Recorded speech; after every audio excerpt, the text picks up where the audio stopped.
Hello, good morning to all grade 2 pupils. It's time to study, learn, and practice using our module in English. Are you ready? Let's begin. First, let us make sure that we have with us our module in English. Let us also prepare our pencil and our notebook, which we will use to write our answers on. Let us check once more if we have the needed materials for our modular session today.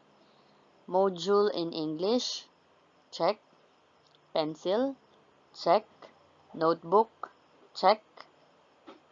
Okay, now I can see that you are all ready. This time, let's start. Our lesson for today is about clarifying meanings. Are you fond of listening to stories? Do you find it enjoyable? What do you do if you don't get the right message or the intended meaning of the person speaking or the selection you are listening to? I know that you are a smart kid. That's why your skills in clarifying meanings of the text listened to while drawing on your personal experiences will be enhanced in this module. For what I need to know at the end of this module, you are expected to: number 1, note specific details in the text listened to. Number 2, respond to the text to clarify meanings while drawing on personal experiences and use polite expressions to clarify meanings. For what I know, listen as your facilitator reads the story below. Then answer the questions that follow. Write the letter of the correct answer on a separate sheet of paper. Could you please keep all your toys in the box? Mother told Jose. Sorry, Ma, I forgot to keep them last night. Jose apologized. Then he looked by the window and asked, Why can't I go outside and play? You can't play outside yet. COVID-19 disease is very harmful. Mother warned him. I don't understand why it is not safe to play outside. Could you please explain it to me? Jose asked. Jose, just pray that this COVID-19 disease will end so that you can go and play outside again. Mother advised Jose. Okay, Mama, will you please tell me what COVID-19 is? Jose asked again. COVID-19 means coronavirus disease. 2019, which can cause difficulty in breathing. We need to stay at home as much as possible to be safe from this disease, Mother explained. Thanks, Ma. Now I understand it. I'll just stay at home so I won't get infected with the disease, Jose said. Number 1, what polite expression did Jose ask to let her mother explain why he could not play outside? A. Could you say that again? B. Will you please clarify it? C. Could you please explain it to me? D. Could you tell? Number 2. What did mother say why Jose could not play outside with his friends? A. Coronavirus disease is very harmful. B. Coronavirus causes a problem. C. Coronavirus kills. D. Coronavirus causes a fear. Number 3. Jose heard of COVID-19 for the first time. What did he say to ask her mother about the meaning of this disease? A. What is COVID-19? B. Will you please tell me what COVID-19 is? C. Explain COVID-19. D. Say it. Number 4. What did his mother say about coronavirus disease? A. It can cause mild sickness. B. It can cause slight sickness. C. It can cause difficulty in breathing. D. It can cause sadness. Number 5. Which of the following is not a polite expression to be used when you want to make the meaning clear? A. Kindly say it again. B. Did I hear you right? Please repeat what you said. C. Stop saying it. I don't understand you. D. Please explain it further. For what's new, listen as your facilitator reads the story. Then answer the questions that follow. Write only the letter of the correct answer on a separate sheet of paper. I want to be a frontliner. Papa, are you picking all of that? Jose asked his father as he pointed out the eggplants he was harvesting in the backyard. Yes, I am. I will give these to the frontliners in our barrio. Will you please help me pick the eggplants? Papa requested. Of course I will, Papa, Jose replied. Papa, did I hear the word right? Is it, I can't pronounce it. Could you please say it again, Papa? Jose seemingly puzzled. Frontliners, my son. They served people during the community quarantine. They are doctors, nurses, policemen, soldiers, garbage collectors, sales clerks, drivers, vendors, and others, Papa explained. Thank you, Papa. Now it is clear to me that frontliners are heroes like you. I want to be a policeman and a frontliner too when I grow up, said Jose. For question number 1, who were picking the eggplants? A. Jose and grandfather. B. Jose and father. C. Jose and mother. D. Jose and sister. Number 2, what did Jose say when he couldn't understand what a frontliner is? A. Could you please say it again? B. Explain it. C. I can't understand you. D. I don't know what you are talking about. Number 3, which of the following is not included as frontliners according to Jose's father? A. Nurses, doctors, and teachers. B. Policemen, soldiers, and vendors. C. Children, teenagers, and students. D. Garbage collectors, sales clerks, and drivers. For what is it? Remember, kids, that listening to note details is a very important skill that you should develop as a learner. Through attentive listening, you will be able to identify the needed information to answer the WH questions, which your teacher or facilitator will ask you to test how well you understood what you listened to. These WH questions are what, who, where, when, why, and how. As an active listener, you should also be able to respond to something you heard, especially if you don't get the message clearly.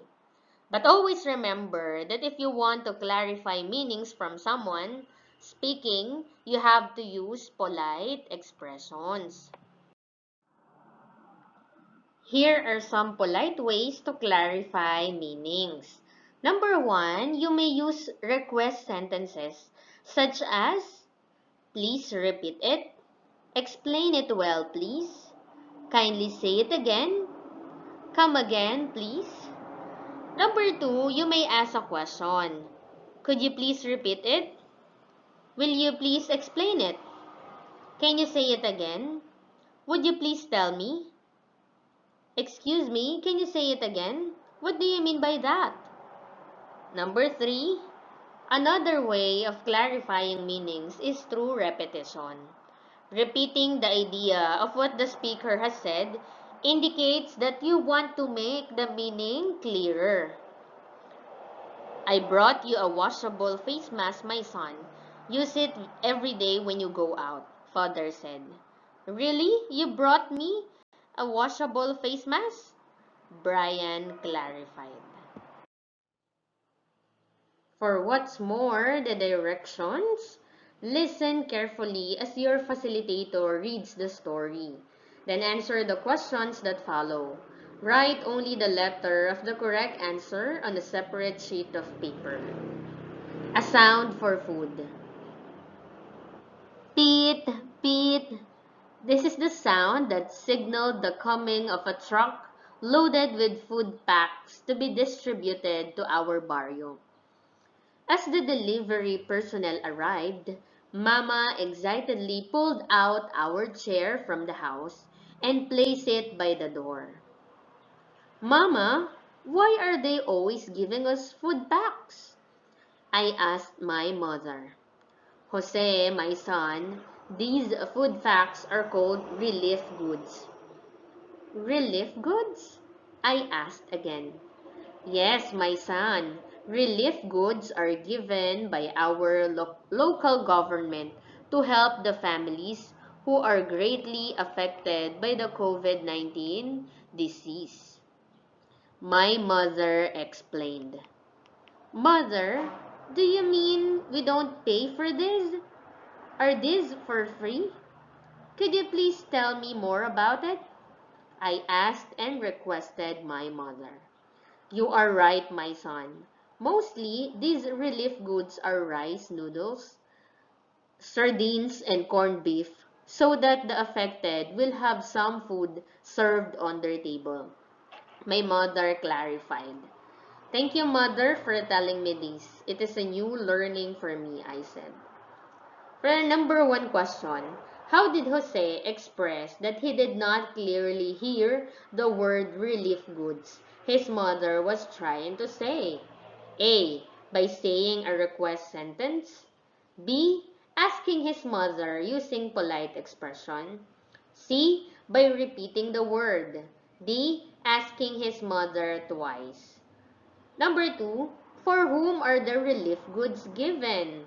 A. For everybody. B. For the affected families. C. For the rich families. D. For the wealthy families. Number 3, which of the following questions did Jose ask politely to make the meaning of the word relief goods clearer? A. Could you please tell me more about it? B. What do you mean? C. Is that for free? D. What is it? Number 4. Which of the following expressions did the mother say which shows that Jose clearly got the message? A. Thank you. B. You are right, my son. C. Jose, my son, these food packs are what you call relief goods. D. Welcome, Jose. Number 5. What did Jose express when he understood what his mother has said about relief goods? A. Thank you. B. Welcome. C. You are right, my son. D. That's right. For the directions, listen attentively as your facilitator reads another story. Then answer the questions that follow. Choose your answers in the box below. Write only the letter of the correct answer on a separate sheet of paper. Here are the choices. A. Could you please explain? B. You're welcome. C. Wash your hands properly. D. Sister. E. Just sing a happy birthday song twice for 20 seconds while hand washing with the soap. F. It makes our hands clean and safe. Clean little hands. Oops! Wash your hands first, Vika said to his brother Jose, who was about to get a piece of bread on the table. Okay, I will, Jose replied to his sister and went to the sink. Wash your hands properly, Vika told him. Could you please explain why I have to wash my hands every time we eat? He asked. We should wash our hands before eating so that germs which make us sick will not attack us, especially now that we are prone to disease, Vika said. Don't you know that there is a secret to proper hand washing? Vika continued. Really? How is that? Jose curiously asked. It is very easy. Just sing a happy birthday song twice for 20 seconds while hand washing with a soap. Then, your hands will already be cleaned and germ-free, shared Vika. Wow, thank you, Ate, for a worthy reminder. Jose said, "You're welcome, bro. So, let's eat our snack now," Vika said happily. Number 1, how is Vika related to Jose? Number 2, what did Vika tell Jose before eating? Number 3, what polite expression did Jose use to clarify what his sister said? 4, how did Vika explain proper hand washing? Number 5, what did Vika say when Jose thanked her? For what I have learned, the direction is complete each blank in column A with the right word in column B. Write your answers on a separate sheet of paper. For column A, number 1, in listening to a text, you must take note of the blank like who, what, where, when, and why. Number 2, in responding to a text to clarify meanings, blank expressions are used. Number 3, when you want to clarify something, you can use polite expressions like please and blank to make the meaning clear. Number 4, when you want to clarify something, you can ask blank that start with could you, would you, will you, and can you. Number 5, another way of clarifying meanings is through blank. Here are the choices in column B. A. Clarifying. B. WH questions. C. Questions. D. Polite. E. Kindly. F. Repetition. G. Please. H. Details. For the assessment, listen carefully as your facilitator reads the text below. Then, respond to the text to clarify meanings based on your personal experiences by using polite expressions. Write your answers on a separate sheet of paper and read them aloud. New normal for you and me. Papa said we are now living in a new normal brought about by COVID-19 pandemic. This means that we need to adapt to a transition that we are not used to. For example, we cannot come yet to school face to face, but we can learn through online or printed modules our teachers will give us. We cannot talk with our friends and play with them outside without wearing face masks.